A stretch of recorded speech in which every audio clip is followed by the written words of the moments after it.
Après avoir quitté l'école, je me dirigeai vers le dortoir. Kushida, qui était partie plus tôt avec une amie, avait l'air d'attendre quelqu'un près du mur. Elle me remarqua et me laissa un grand sourire. Je t'attendais, Ainokoji-kun. Je dois te parler de quelque chose. Tu as du temps? Pas de souci. Je n'ai rien de spécial à faire. Serait-ce une confession? Ne soyons pas fous. Il y a 1% de chance que cela soit le cas. Est-ce que tu as vu Horikita sourire au moins une fois? Eh, je, je ne crois pas. Il semblerait qu'elle m'approchât pour parler de Horikita. Mais, en y repassant, je n'avais jamais eu un sourire de sa part.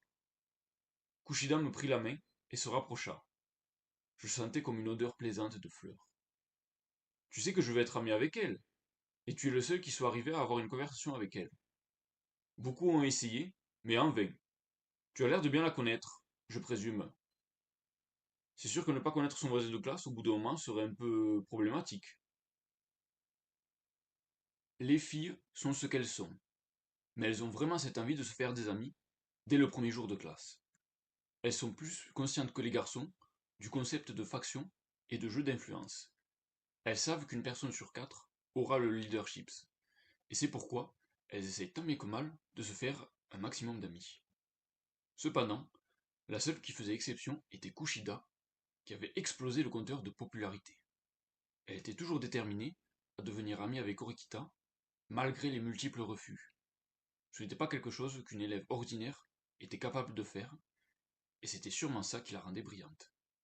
Ajoutons à cela qu'elle était mignonne et que la beauté est un facteur majeur de popularité. Horikita t'a pourtant envoyé balader. Je ne pense pas qu'elle risque de changer d'avis. En effet, Horikita n'était pas du genre à mâcher ses mots, et il suffisait d'un petit moment d'inattention pour qu'on reçoive une pluie d'insultes. Honnêtement, je ne voulais pas que Kushida soit blessé.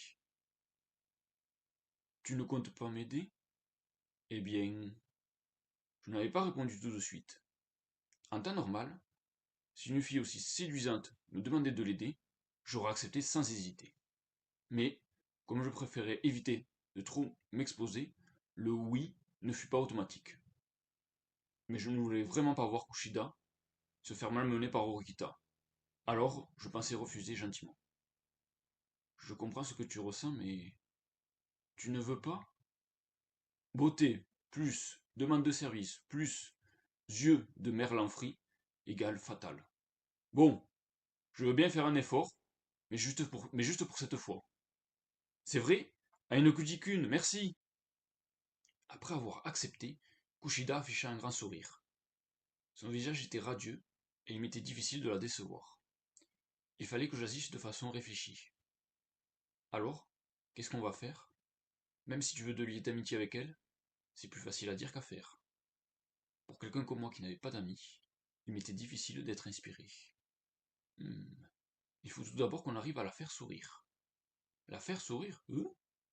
Rien que ça? Il fallait vraiment la bonne situation au bon moment et au bon endroit pour réussir cette prouesse. C'est ce que l'on pourrait appeler l'amitié. Heureusement Kushida avait l'air de savoir comment faire sourire les gens. Tu as une idée? Je me disais qu'on allait y réfléchir ensemble. Avec un thé d'excuses, elle se tapota légèrement la tête. S'il n'avait pas l'aspect esthétique de son côté, je l'aurais certainement frappé. Heureusement pour elle, c'était Kushida, et on pouvait lui pardonner ce genre d'attitude digne des cruches. Sourire. Parce que Kushida m'avait demandé de l'aider, mon but était dorénavant de faire sourire Horikita. Je ne pouvais m'empêcher de questionner la faisabilité de ce projet. Après les cours, je vais essayer d'inviter Horikita quelque part. Quand je retournerai au dortoir, je finirai sûrement en pièces, mais enfin bon. Si tu as une idée d'endroit, pourquoi pas au palais? J'y vais souvent, et elle a dû en entendre parler aussi. Le palais était le premier ou le deuxième café le plus populaire du campus. Il est vrai que j'entendais souvent Kushida en parler avec ses amis à la fin de la journée. Alors je pensais qu'Orikita devait connaître logiquement l'existence de ce café. Tu penses que cela marcherait si vous veniez tous les deux au café et que vous tombiez sur moi par coïncidence? Je pense que c'est trop simple. Il faudrait que tu inclues des amis dans le plan. Si Horikita avait le malheur de remarquer Kushida, elle partirait dans la seconde. Il valait mieux créer une situation où il lui était impossible de s'enfuir. En tout cas, voilà l'idée qui me passa par la tête. Oh, pas bête, Anyoku-kun.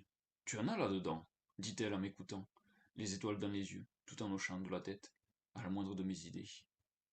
Je ne pense pas que cela soit particulièrement intelligent, mais bon, on va s'en tenir à ce plan. Super, j'ai beaucoup d'espoir, Anyoku-kun. L'espoir fait vivre, mais j'ai comme qui dirait la pression. Du coup, c'est moi qui invite Orikita? En effet, je pense qu'elle a confiance en toi. Et qu'est-ce qui te fait dire ça? Ça se voit. En tout cas, tu es le seul de la classe qui arrive à lui parler. Ok, mais ça ne veut pas dire que je sois la personne la plus appropriée. C'était juste un concours de circonstances. Je l'ai rencontrée dans le bus par hasard, et puis je me suis assis à côté d'elle par hasard. Si une des deux choses ne s'était pas réalisée, je n'aurais jamais pu lui parler. Mais toutes les nouvelles rencontres sont dues à la chance. C'est comme ça que ces personnes deviennent ensuite des amis, puis des meilleurs amis. C'est pareil pour son partenaire en amour, ou avec la famille. C'est juste. C'était une façon de voir les choses. Par là, Kushida fut aussi une résultante de la coïncidence. En d'autres termes, il y avait une chance que l'on devienne proche à un moment.